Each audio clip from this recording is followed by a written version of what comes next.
guys, this is the advisor and welcome back to my channel.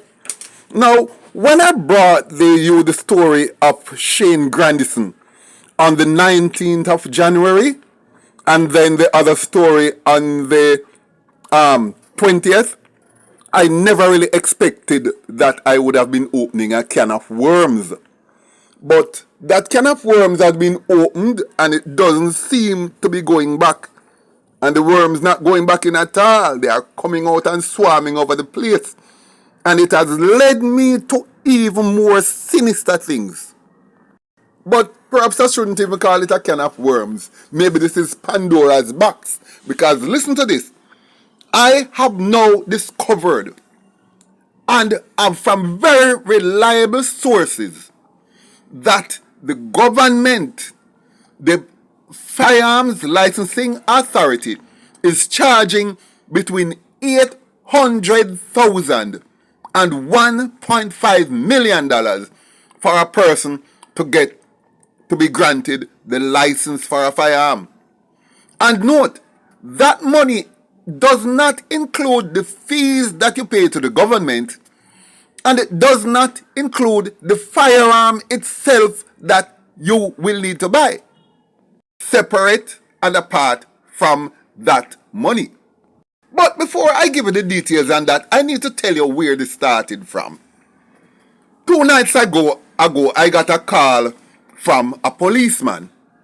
He told me his regulation number and he sent me even a picture of himself and he said, listen, I have seen that video, those videos you made of Shane, and I would like to clear the air.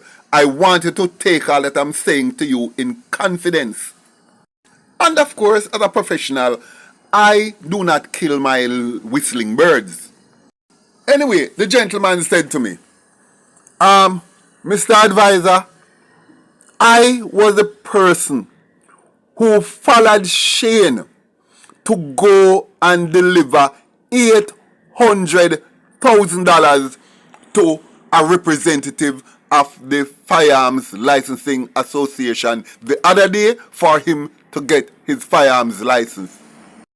He said, but at the time, why I accompanied him, is that I thought he was an upstanding citizen who had nothing to do with criminality or criminals, and that he needed to protect himself because, he was a businessman. And I didn't know of the bribery allegation aspect of the job until after it was over. What happened was that Shane called me and told me that he was going on an errand in Kingston and he wanted me to accompany him. He wanted a police officer, an armed police officer, to accompany him. And he said he would give me $10,000 to just travel with him to Kingston and back. So I told him my day off, and when the day came, we left for Kingston pretty early in the morning. Him said that to him it was a nice little roast, and he would just, shoot off that in the morning, so to speak, and just get back down and, spend the rest of the day off at home. They went, they met with the person, he handed over the big brown envelope, and the matters were discussed out of his earshot, and then they were on their way back down. It was when they were on their way back down that Shane started telling him what was going on. Shane was complaining that the man that he just went and saw, and the package he has in his hand, it contained $800,000 cash. And the man wanted an extra $100,000 to take it to $900,000, even though they had agreed on $800,000. So, because Shane was so frustrated over what the man was trying to shake him down an extra $100,000, that was why he ended up feeling frustrated, and he had to offload. So on the journey back down, he was telling him exactly what the matter was about. That was a representative or an agent for the firearms licensing authority, and that he had to pay them to get his firearms license. He said that he was even asking why it had to cost so much. He said that the agent told him that, listen, we have the entire board, everybody on the board have to get a money, and the minimum anybody on the board is going to want is $150,000. At the time, the police officer, didn't even know how many people on the board. So he just said, okay, fine. And, Shane was actually, lamenting over how they tried to shake him down the extra money after all of that. And he would still have to find the money to go buy the gun after that. So the policeman was lamenting over the fact that, listen, imagine, a man like Shane was about to get a firearm even though he was in bed with criminals up to his neck. And yet, decent law-abiding citizens cannot get a firearm even though they fit all the criteria. But because Shane has money, he can actually get this firearm. So the policeman, he regretted what he had, that he had even gotten mixed up with this man, because he's a decent fellow. So one of the reasons why he called me to just lament over the situation. And, I have a situation that I can tell you guys about. Now, listen to this. There is a high-ranking, non-commissioned officer in the Jamaica Defense Force. He's a sharpshooter. He's a firearms training instructor. He trains not just JDF soldiers, he also trains members of the Jamaica Combined Cadet Force. He's married, he has kids, and he sometimes even protects Jamaica House. And there are times when he is assigned to the Governor General. So this man's character is on par with that of the Lord Jesus Christ. Yet he applied for a firearms license and he was turned down. Now, why was he turned down? But bear in mind, this is a man who handles the government's guns every single day of his life. He teaches firearms safety and he fulfills all the requirements of a decent citizen. And yet, take a look at this refusal letter. This is on the official letterhead of the Firearms Licensing Authority. I have taken out his name and the date and so on, so he cannot be identified. The reason being, the applicant has not presented a clear and compelling need to be armed. Now, my question is, what the hell do you care? Does the board care if this man have a clear and compelling need? All you should need to know is that the man is qualified. He has dotted all the I's. He checks all the boxes, which qualifies him to carry one. And he does carry one for the government practically every single day. And you are going to tell him that you don't think he has presented a clear and compelling need to be armed? What sort of clear and compelling need does he need? Why does he need a clear and compelling need? And then again, living in Jamaica, can any decent citizen, just simply by living in Jamaica, that is a clear and compelling need? No, these people sit around their desks and going to tell you that you have not presented a clear and compelling need. Why would you need one? Now, this is the genetic response that they give to everybody that they turn down. In other words, it is up to you. No matter what you say, there's no argument you could bring to let them feel that you have a clear and compelling need. Because whatever you say, they can simply say, well, I don't see it that way. In other words, This is where corruption comes in. Because no matter how qualified you are, they can simply say, I don't see where your need is compelling. I don't see where you really need it, even though you're qualified for it.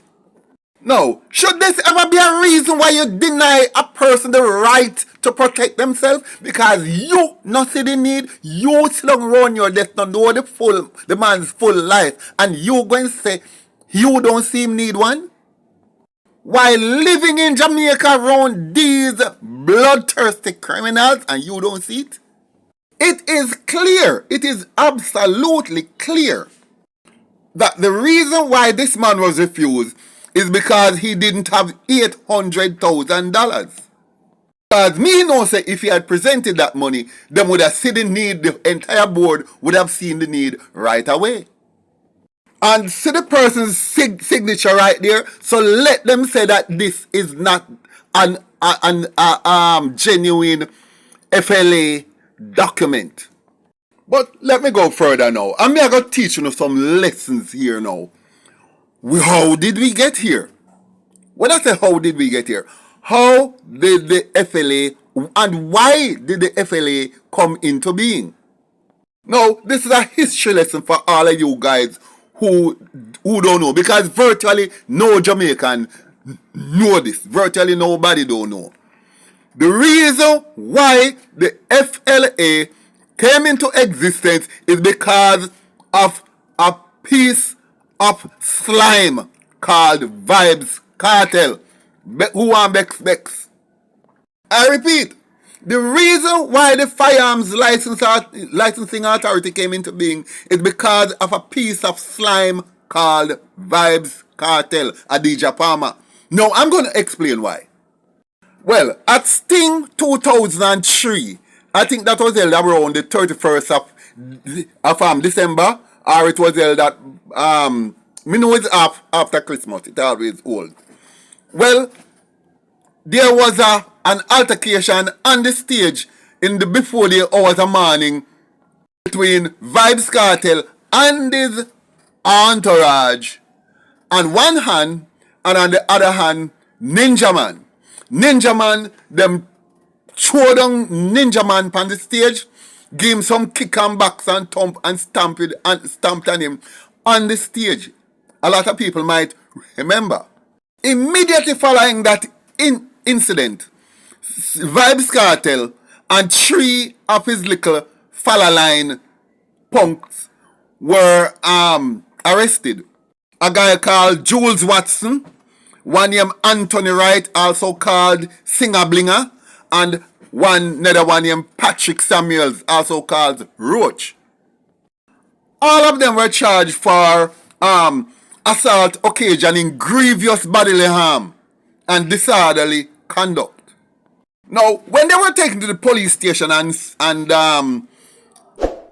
being processed, Vibes Cartel was searched, and about 36 live rounds of 9mm cartridge was found on him. Now, he was then charged they were about to be charging for illegal possession of ammunition, and I think that charged him, but I think the charge was eventually dropped. But here is what. When they found the ammunition on him, he explained that he was a licensed firearm holder.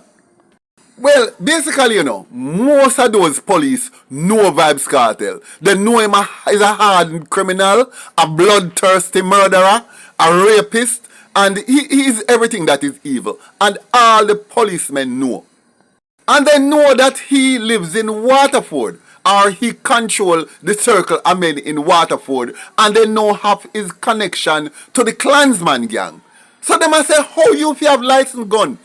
What they did then, they called the St. Catherine South Divisional Headquarters, because they wanted to verify that somebody at the St. Catherine South Divisional Headquarters had given him a firearms license. Because Cartel wasn't talking much. He wasn't telling them who gave him license, but it was somehow proven that he really had a firearms user's license.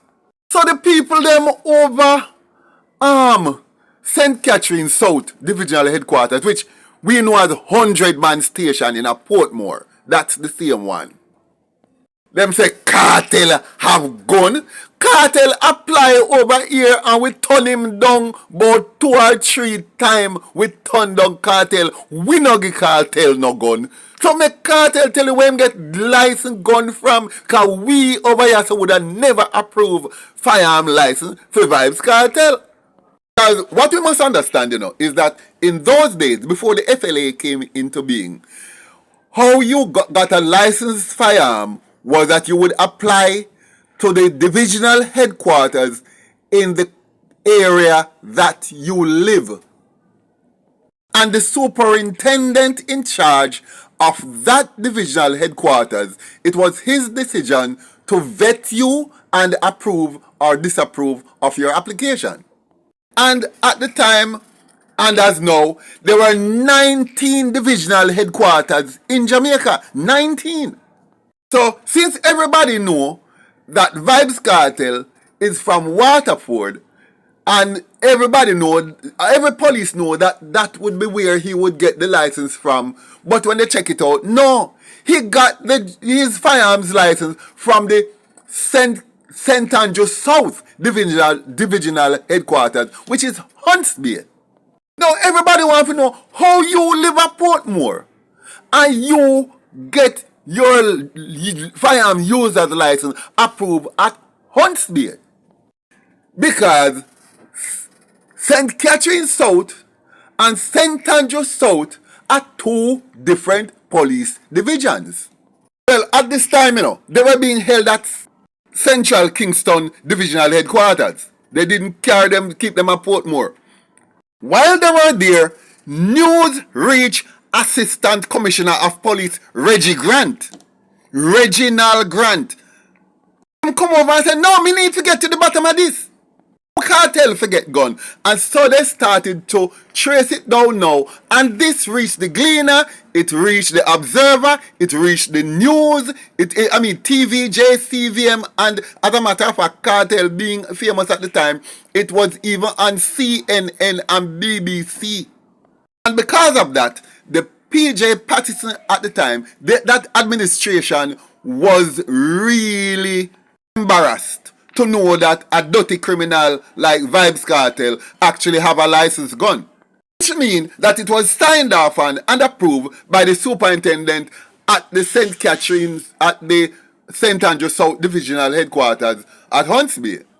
Well, to be frank, I am not even quite sure who was the divisional superintendent there at the time.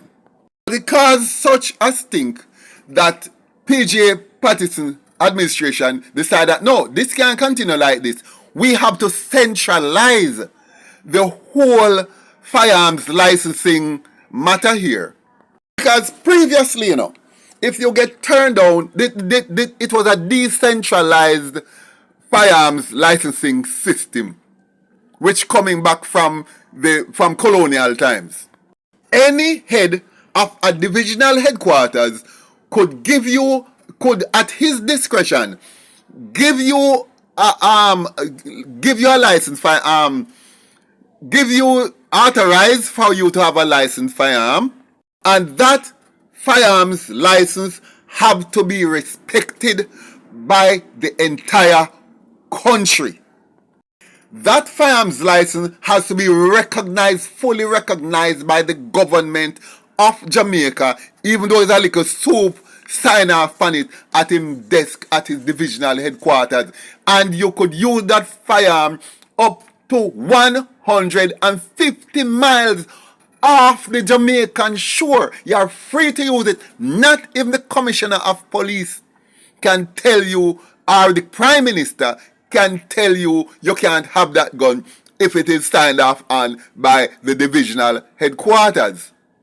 Therefore, how men would get guns in those days if the divisional headquarters that they live, they won't grant them? What they do is just, they would change the driver's license, give it a new address, tell somebody at Water Commission, tell somebody at another premise to put the light or water in their name, tell their bank that they change address or so, and you're taking those documents to the new targeted division and say, this is where I'm living and I want to apply for a firearm, and they would make the checks. And so if you don't get it granted in one division, you can get it granted in another division. Even if you come from Moran Point, you can go to Negril Point and get it approved, because there are 19 divisions to choose from. So realizing that kink in the system, that loophole in the system, the PJ Patterson administration decided to close it. So instead of having this decentralized, haphazard, and having 19 different people deciding who to get firearms from who not to get, he decided to put it under one heading and make it one centralized system. But here is the catch. Back in the day, you just have one superintendent to pay off. And when you give him like much and you get your license, you're gone about your business. Now, there are 5 members of the FLA board. 5. And you now have to go grease all 5 of them palm. In other words, instead of having 19 corrupted superintendent issuing firearms at a much cheaper price, now you have 5 corrupt board members of the FLA who is hugging all the limelight and who, in collusion with each other, has made it extremely difficult for a decent citizen to get a firearm. Because where does a decent law-abiding citizen going to find $800,000 to give the FLA? Just find maybe another $150,000 to buy the gun, or sometime up to 200,000, depends on the type. So, in actual fact, the more things change, the more they remain the same. Because what PJ Patterson's administration created was an institutionalized syndicate of organized corruption, and far more corrupted than what goes on at the motor vehicle licensing offices. Now, what I am hearing is that if you have a clean police record and absolutely no blemish whatsoever to your character, then that's $800,000. If you have any little blemish against your name, anything like little simple last name or whatever, you have to pay another $300,000 or $400,000, which would bring it up to 1.1 to $1.2 million. And if it's a case where you have been deported from the United States and you have any criminal record over there, then it's 1.5 million. So it goes here 1,500,000. And the reason why you have to pay an extra $800,000 on top of the first 800 is, sorry, 700,000 more on top of the 800 is because they are saying they are taking a risk by giving you the gun, because somehow somebody may find out and them can get in trouble. So because they can get in trouble if they sign off on it and it become discovered at some later date, them take the extra risk money because of that. And I very much believe that to be true. And here is why. Listen to this. Now, I'm going to let you watch a clip from TVJ News about an incident that happened on the 10th of May 2021. Who remember this incident?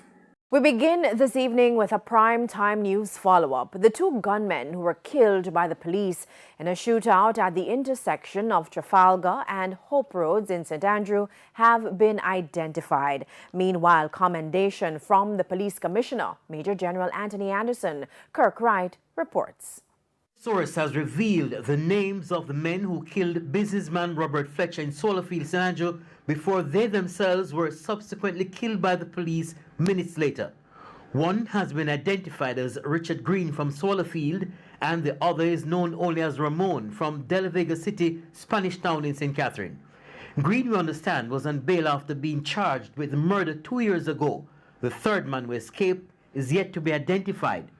Meanwhile, a day after fatally shooting the two men, the police are basking in their success. Well, the gunman, the point I'm making by showing you this clip is that the person, the victim that was killed that day at the Travelers Rest Sports Bar at 74 Old Hope Road near Swallowfield was 48-year-old Robert Fletcher. Robert Fletcher was convicted of drug trafficking in the United States of America and was deported. Yet he was issued with a firearm. FLA, don't try and deny this. Uno do it. So the man come back from France with him drug money and was still able to give you maybe 1.5 or maybe 2 million, I don't know, and was still able to get a firearm. So none of you up there can come and play as if you don't know what's going on or the corruption is not there. Anyway, guys, there is more to say on this matter, but I'm going to end the video now and make a part 2 where I say exactly what is happening and how this matter should be dealt with, and I have more bombshell revelation to drop. So, guys, like, share, leave a comment below, and I look forward to seeing you in my next video.